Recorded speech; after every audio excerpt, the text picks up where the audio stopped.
ඔන්න මේ ගොතටුව දොඩම් ගාගෙන තියෙනවනේ වතුර වල පාට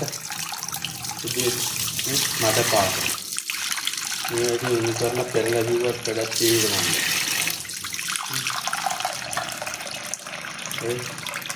හරියට නිකන් රජරට පැත්තේ වතුර වගේ මේ අපි වතුර වල තල්ලි ගෙවනවනේ නේදන්නේ නිකන් ටැප් කරලා වතුර ටිකක් බොන්න බෑ වතුර නෑ වෙලාවකට වතුර නෑ අයත් දෙකක් පිටපු ගමන් කපලා දානවා ඊට පස්සේ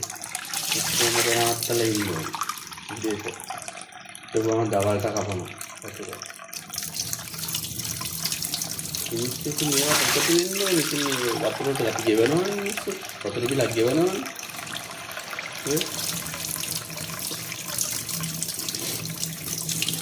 වතුර වල පාට මඩ වතුර තියෙනවා ටැප් එකට බැලලා තියෙන රෙදි කෑල්ල මඩ මේකයි ටැප්